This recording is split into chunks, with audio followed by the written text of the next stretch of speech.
for the 7th Esports World Championship here in Seoul, South Korea. My name is Reed Rappenfeld, and of course joining me once again is Justin. It's great to be back after our first game of the quarterfinals, our first time seeing China here live on this stage, and they did not disappoint. No, they did not. They showed a great show, probably one of the better played matches throughout this entire tournament. And Russia, one of the teams that were supposed to be strong coming into this tournament, looking not so great against China at the moment. Right, one of their biggest strengths, Blorn up in the top lane, really struggled in that matchup. A lot of jungle focus up there to shut him down, a lot of ban focus in there as well, and you could really see that China knew exactly what they were doing, banning out his champion pool, focusing him early, and even though things kind of got a little bit out of hand for the Chinese team with Eka very, very strong in the mid lane for Russia, eventually as the game drew on, that strength just really didn't matter quite as much. They were picking a very AD carry central team composition, but Vayne didn't have enough time to grow as an individual champion before they had the team fight. So I think that was the biggest factor in the game, how much Mundo impacted the early game better than Elise. So. Right, we're going to see if that Mundo ban comes out here as he jump into champion picks and bans for game number 2 of our quarterfinal best of 3 here between China and Russia. We're going to get that game up on your screen here in just a second. So Tristana coming in here for the first ban. It's very, as I mentioned before, there's a very contested AD carry. And currently in this tournament, not a target ban for Eka. We saw the solo kill that come out in the mid lane. So. I'm not sure if necessarily that's. I mean, Eka's got a bunch of other champions he can play there. Diana too, definitely something to watch out for. But banning the Vladimir there, I'm not necessarily sure that's the key to victory, because even though Eka did get ahead, it wasn't really the factor that caused the most struggles there. For Even, he is going to draw that ban, and of course Irelia ban away from Blorn here too. Fiora ban though, nice to see some very reactive bans here coming out from both sides. Yeah, very adaptive from the last game. Irelia, of course, a strong champion for Blorn, and we saw how much NRS Fiora can do in the last game, winning a matchup that is winning. We see Mundo ban, of course, that is we saw how much impact that he can have on the game, how strong he is also in the previous game. So Jax coming in for the last ban from Team China. Maybe this is Blorn's very strong champion? Well, I mean, it's pretty much his go-to roster there. Irelia, Jax, and then anything else that's like super carry top lane. Now, not really known for his ribbon necessarily, but he does have some carry opportunities to go for. With the Fiora ban, he may feel comfortable going back to the Gnar, but we should see the Russian team save their last pick for either top lane or mid as they work through the picks and bans. So Lulu's open, Elise, very good first pick ban. Also, right. Gangplank's available right now, so they could go for the. Right, I'd expect to see a Gangplank be picked here if Even wants to go for that. They could go for the Gangplank Bard combo if they want to. I keep saying Even, and I expect him to, and I keep reading Ever, and so that combo worked very well for them. Gangplank banned out in game number 1, focused there, and of course a lot of research put into that ban. Didn't see it this time around, but there it is. We're now seeing both top and mid being shown here in the first rotation. I'm not sure if that Riven was a good idea because I switched over to Hecarim. It could be utilized as jungle, most likely. We saw Hecarim being used as a top laner in this tournament, but then, as I mentioned before, it has been nerfed this patch.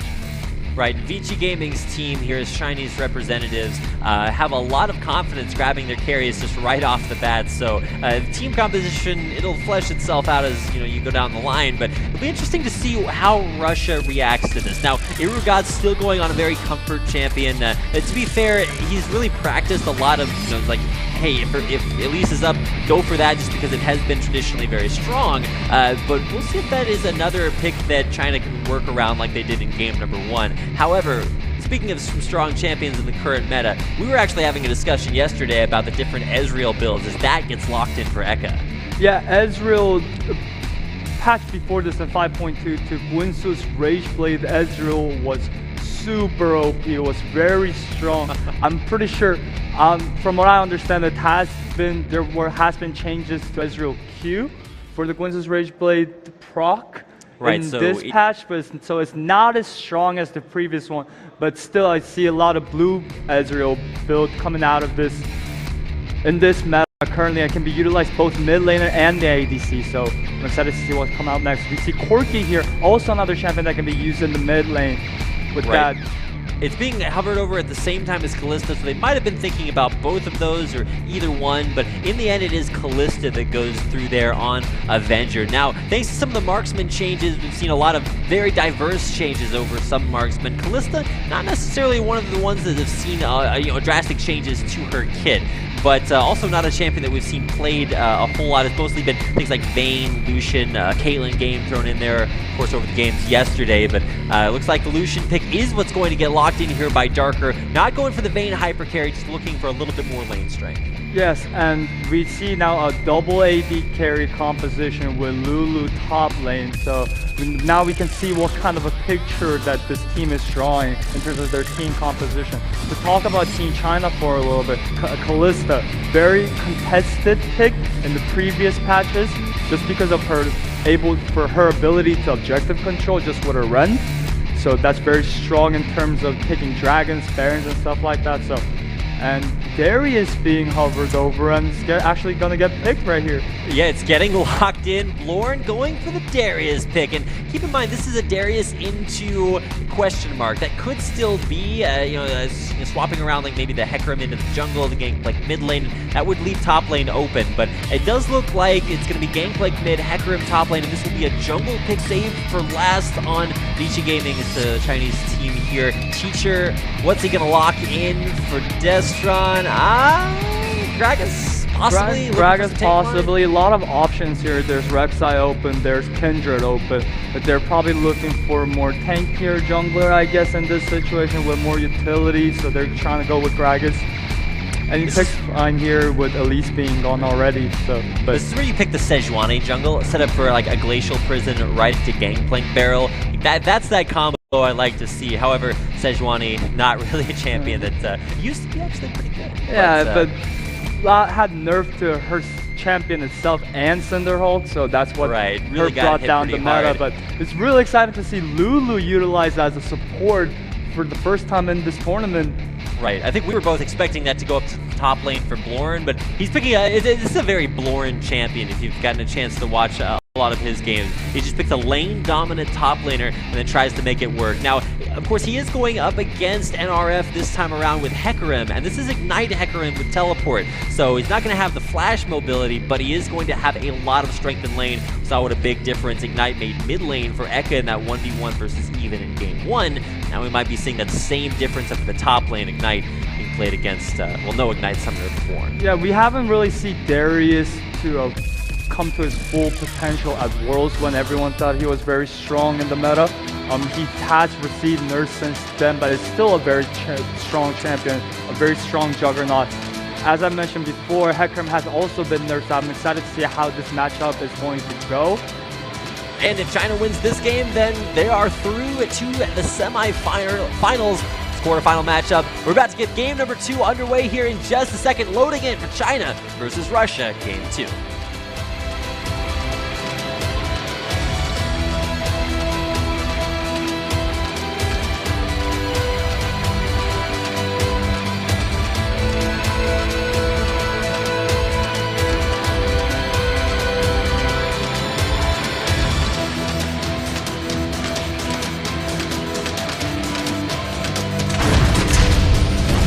Welcome back, ladies and gentlemen, at Game 2, like I said, coming your way here with China, now on the red side, facing off against Russia here, now on the blue, swapping sides. We'll see if they can swap their fates, as Russia did drop game number 1. See if they can come back with some very different picks here. Lulu coming through as the support champion, was banned in game 1, but another champion that was banned in game 1 that made it through is Gangplank, there for even. Yeah, Gangplank, once he hits level 6, especially in the mid lane, can synergize a lot of ganks and dives with his ult after level 6. So that's one of the biggest potential that's coming out of this mid lane matchup right now. Another thing I want to talk about is this top lane matchup versus Hecarim versus Darius. Darius, of course, a very strong champion, is probably going to win this matchup in general, but then when it comes to teleport meta, I want to talk about this thing called immediate teleport impact. It's like how much impact can you do in the short period of time that when you TP right away. And compared to Darius, Hecarim has a higher impact when he TPs just because of his high mobility and his ult to immediately dive that backlines and also pair that with Gangplank ult, can see a lot of big fights happening in the bot lane. So that's what I'm trying to look for in this game. Now, keeping an eye on that early jungle invade, we saw the same situation in game number 1, pretty much an exact mirror there by China. This is the same start to their game that they did in every single one of their games yesterday. At least I got mixed results from one game, but for the most part, that's the invade that they like to do. Just invade, get that lane swap ward so that they can check and see exactly what they're going up against early on. But this mid lane matchup is actually going to be pretty interesting because, I mean, if you get harassed down too much by Gangplank, that can be a little bit difficult. However, mana is a difficult stat to get in the mid lane. You're actually seeing even start with a Sapphire Crystal just to make sure he has enough of it. Yeah, probably trying to build it into that Sheen really fast, but it's going to be a very hard matchup for Gangplank just in general, how Ezreal mid does very well against melee champions. Yeah, and to be fair, I mean, mana is not a combat stat. You run into lane with 400 or 500 gold spent on mana, and you're just like, well, let me just hit you with this Sapphire Crystal, which in real life may actually hurt. Never been hit by a Sapphire Crystal, but in lane, not going to be giving you any combat stats. Will allow for a few more Qs to come out there. But it's not mana regen like you'd see from things like, I don't know, Fairy Charms. But it is going to build into that Sheen, like you said, so that'll be a big power spike. See what happens when Even gets to have a top lane. We got some action going on here as this Strahd comes top lane, forces the flash, immediate flash for the knock up there, and Blorn, he's not making it out of this one. First blood goes to Rek'Sai. Yeah, he had to flash out of there. He had to flash over trying to get Rek'Sai, but Rek'Sai already had flash, and the knockup was going to happen. Ignite already being used, he was going down no matter what in that gank. And he didn't even yell Timber, even though he knew it was already going down. Man, this guy would not make a good international Mr. Worldwide. But this is a worldwide tournament, so maybe I guess that counts for that. Maybe. Mid lane, we've got Echo with tons of mana, not a whole lot of health. We'll see if maybe Rek'Sai takes a trip up there, or down there, considering he's on the top half of the map. Yeah, but it's been actually interesting to see the way, oh wow, Arcane shifting forward. A lot of damage here by Eka, and it should be noticed that Eka is running maybe a little bit more hybrid. He's not spec'd into any ability power, but we should still see that Gwynsu's Rage Blade built out. Or do you think we're going to be seeing more of a Trinity Force Ezreal build? We're probably going to see, I'm not Gwynsu's, but probably a blue Ezreal build from the back in the days. Trying to build it in build here and then try to build that into a Manamune and then trying to get the Frozen Gauntlet. Now look at what NRF is doing. He's going into the jungle, placing a deep ward, pinging out. It's like, hey, we got this vision, and vision control has been something that the Chinese team has been really great at, and you can see it paying off right there. They're going to scout Urigat as he makes his way up towards the top half of the map. Deathstron's on the other side of the world for all intents and purposes. Knows that he can't get within range of that minion wave, so probably waiting for Teacher to plan his engage.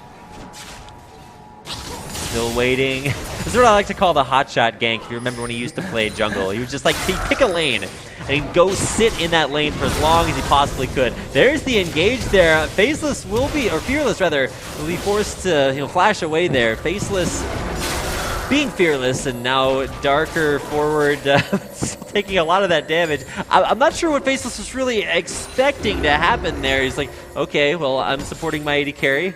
My AD carry's up there taking a ton of damage, and I don't really have any spells up, so maybe needed some extra synergy there, but a gank avoided, still a big win in that matchup.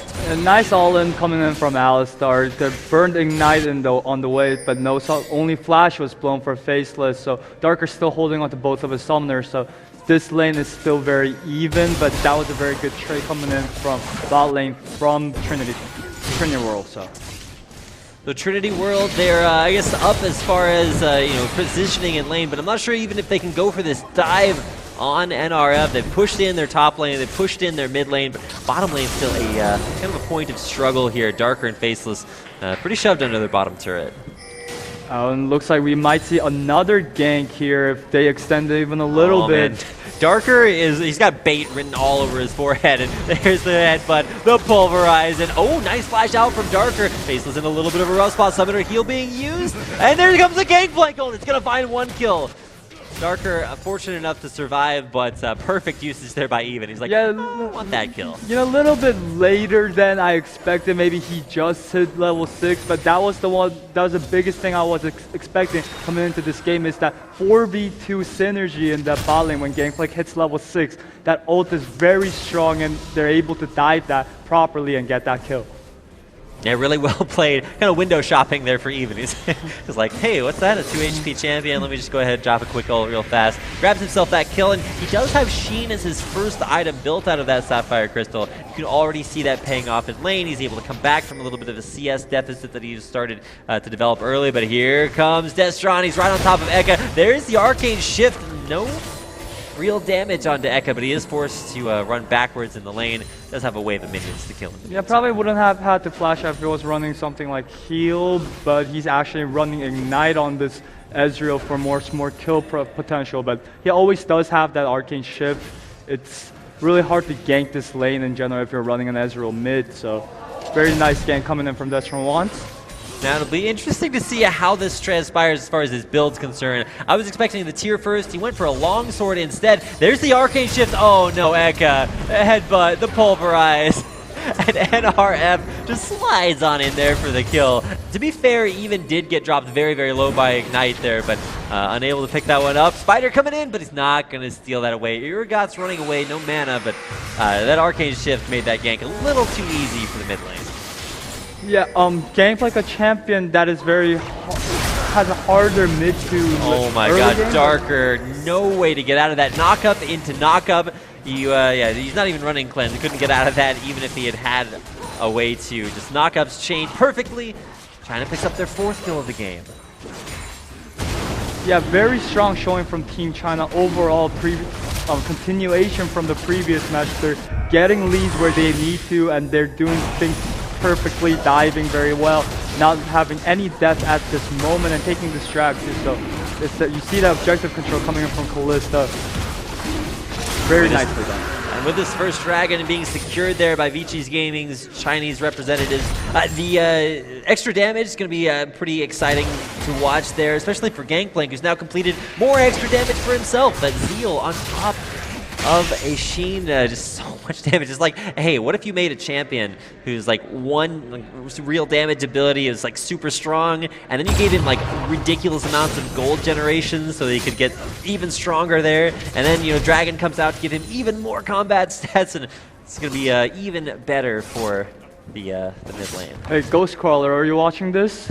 It's a pretty good champion. He has actually been very strong for very long over several patches. Even here in the preseason, so many changes, but sometimes the more things change, the more they stay the same. A little bit of revenge here on the jungle. The Urgot running deep in there for the invade. However, Destron's just like, hey, anything you can do, I can do better. Invades by himself, doesn't even need the mid laner. What is Russia doing here? They're on a secret agent mission.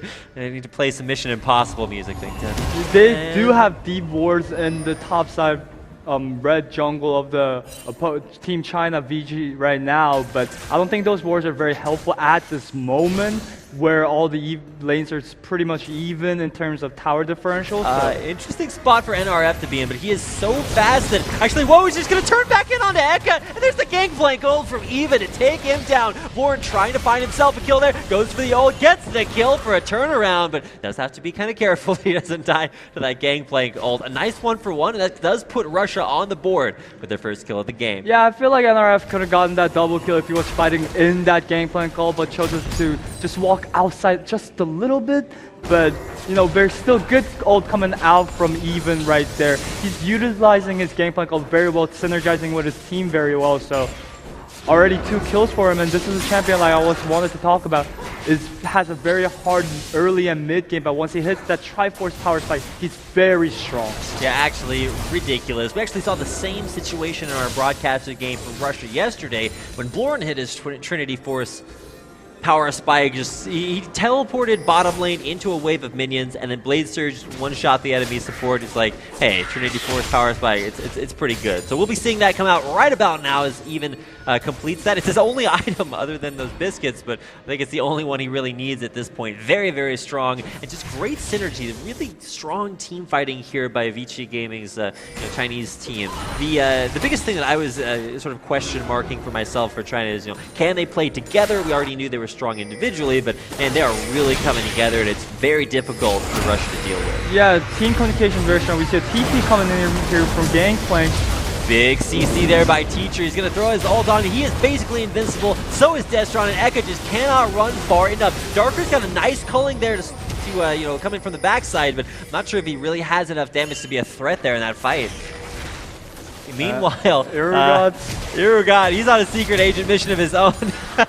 Teacher's going to go ahead, do the utmost to pick up that kill. Did have to flash for it, but I mean, it's definitely worth it to kill the spider before she gets executed, and you got to give the support some kills too. Yeah, of course, bloodthirsty support. It's 104 now, and Kalista did manage to deal a little bit of damage, but just not enough to kill that Elise.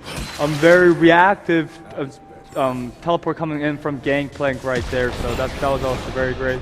But Ezreal was already there, has a higher roaming potential in general, but this lane though right now, 30 CS difference, but I feel like Hyperm had a overall more impact on this game at this point. Right, it's about individual strength versus the impact that you make for your team there. NRF, he's been roaming down. He had that nice kill in the mid lane after a cool roam there, but he's actually been struggling in the 1v1s. So like we said, Florin likes to pick that lane dominant champion. Irugat's going to get Gangplank ulted, and Destron wants to go in for that, but isn't going to be able to follow through that Gangplank ult. Yeah, no turrets are down, but it seems like Team BG has complete control over the other side stole that one, so nice to grab himself a Raptor, and he's going to get the CS a turret too. So I guess not complete control, but somewhat of a control. Right as you're like, hey man, they got this locked down, Ekka's like, give me that Raptor.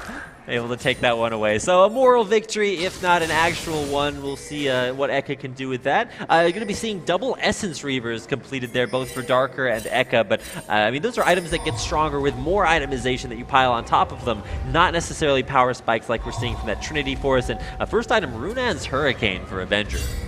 Yeah, we've seen previously in previous patches Kalista go for that blade, but since the nerfs, we've seen them rush Runan's Hurricane, the first item most of the time, so yeah, standard build. Hurricane, decent change there, is able to come in there. Oh, Ignite being put down there by NRF. Lauren should die for this, but he's going to take the turret with him, trades his life there for that turret kill, loses a little bit of an advantage, but is going to make that up in objectives. Yeah, so he decided that getting that top lane turret, the first turret in this game actually, is more important than dying to a Hecarim who's 40 CS down. So he didn't, in terms of the match, he didn't lose a lot, but he did gain turrets, and that may be the opening that TrinityWorld needs in this game right now, since we just saw Flash coming out from Ekka. Losing that trade in the mid lane, very hard to deal with against Gangplank with Trinity Force and a BF sword doing tons of damage. Yeah, as Trinity Forces are wont to do. 3-0 there on that Gangplank mid. That is really the big upset match. You look at all of the matchups there for China, they are destroying that mid lane. Not quite 100 CS, so the Flame Horizon is still out there, but it's absolutely devastating. Trinity Force now a BF sword on top of that, probably looking for Infinity Edges. I pluralize that because a lot of Gangplanks do go for 2 of them, but it probably won't see that. Oh, the Ezreal ult coming in, almost able to steal that dragon away. Pretty well timed, but not well enough. Yeah, I'm excited to see what Ekka is going for here right now in terms of his item build. It's one of the more unique Ezreal, mid-Ezreal item builds I've seen, even compared with that Ignite, so. It should be like your blue Ezreal build, but if you're going to build Essence Reaver, you want to stack more crit on top of that. So it might be a Trinity Force to follow after that, but still hasn't even completed the Essence Reaver, so we got to answer that question first. Yeah. Here comes in Destron. He's able to use his ult offensively, get right into there to the fight. Ekka's in a little bit of rough spot. He's going to use that. He's going to have that Chilling Smite used on him, trying to run away. He's not going to get that Arcane Shift back up in time, and Destron is able to take him out.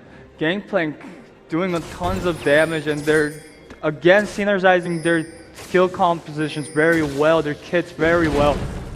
And here another death for Bjorn. He's in a little bit of trouble. He will heal off of Alistar, but not enough cooldowns there from Alistar to... Yeah, but this top turret's going down, and so is this mid lane turn. We see even doing this a lot. He did this previous game. He's pushing that tier 2 turret in the mid lane just alone with no contest whatsoever from TrinityWorld, so... Yeah, very, very difficult game, especially for the mid lane. And for Russia in general, this time they do find their strength back up top, but it's just not what they needed in time. Darius is super good if he's able to abuse his lane matchup, but outside of that, when it comes down to team fights, unless he's going to get those balls pentakills, I don't know if he's really going to be able to turn this one around like his team needs him to. Got a little bit of an engagement there. Destron up in the front lines. A nice dive in there by NRF. Faceless in a little bit of a struggle, but now NRF has to get back to this fight. Lauren, though, he's just getting knocked around as much as he wants to.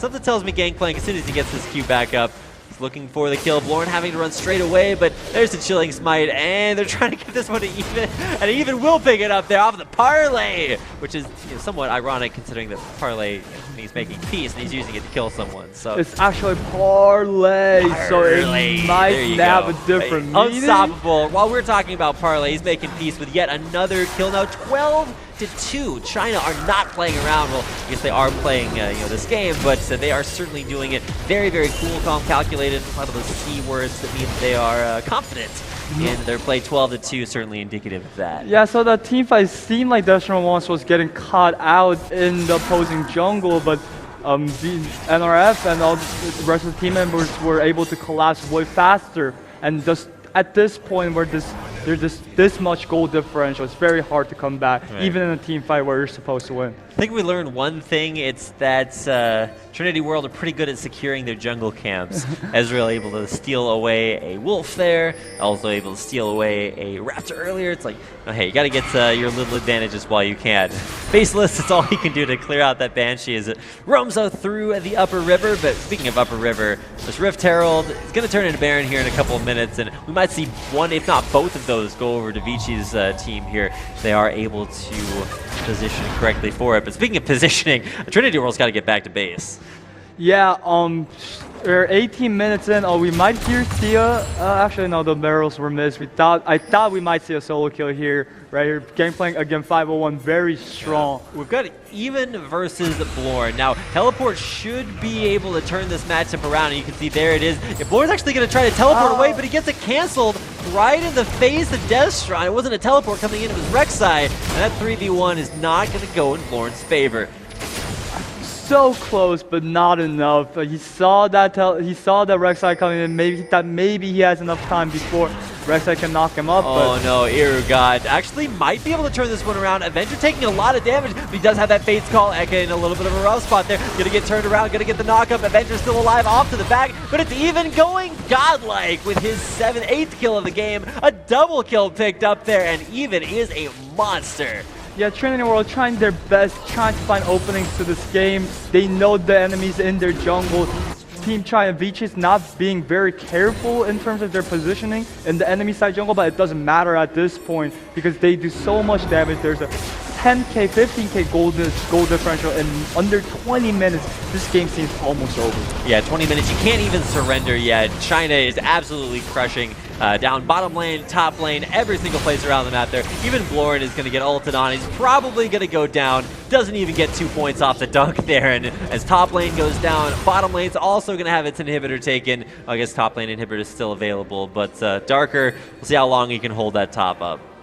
Yeah, and then we're actually seeing that Flame Horizon right now. 204 CS for Gangplank and 90 from Ezreal.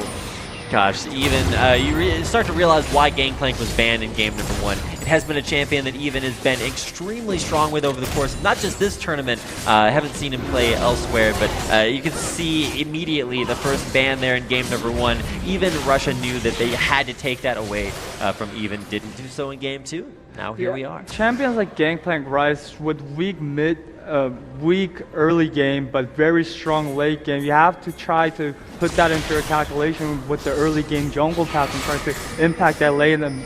And with also Eka, who has a lot of damage with that ignite, but Gangplank didn't die, and he managed to pick up a lot of kills once he hit that level 6. Got a lot of assists off of that, snowballed that into a huge lead. Now he's a monster that cannot be dealt with. Well, speaking of monsters, when you got a lot of them piling into your lane, Lauren is in a little bit of a struggle. We'll see if he can maybe try to turn this into something, but yeah, 4v1s, 5v1s, even as Avengers coming up there. It's like, hey guys, I want in on the action. And solo queue, this is where he yelled, is like, really, you needed 4 people for that? I was like, come on, where's the 1v1? I guess they were trying to get Baron, but you know, just Lauren was in the way of that Baron. It's true. Yeah, I mean, they could have probably bypassed Lauren and went straight to the Baron. Oh, wow, the Fate's Call being used. There's the flash, the pulverize. Eka actually thrown back towards the Baron and even going legendary with his 10th kill of the game now. It's beyond godlike. This performance, absolutely ridiculous. And you can really see why he is so strong on that champion. And Darker getting chunked out by inhibitor minions. We see a teleport coming here. Oh my gosh. Darker can't even run away from it. The express train from downtown. This is what Tekram used to do before the patches, and like you mentioned yesterday, the 20-minute home guard being utilized here very effectively, I think. Here's another home guard coming in as ever even TPs into the base. Oh my gosh, 1,000 damage crits off of those parlays. Absolutely ludicrous. And you're going to see Even look for another Q off that crit, and he's going to go in and get that kill. NRF just diving the fountain here is he's probably not dead. Able to get away there. The Nexus, however, not quite so lucky. And it's going to be China taking a 2-0 victory over Russia and advancing to the quarterfinals.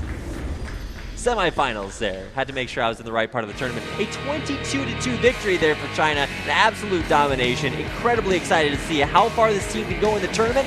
Might be able to give Korea a run for their money as they will be playing as well. However, that's going to do it for our first best of 3. So coming up next, you guys don't want to miss it. We've got Israel versus Switzerland. Coming up next is the 7th Esports World Championships. Continue in a minute.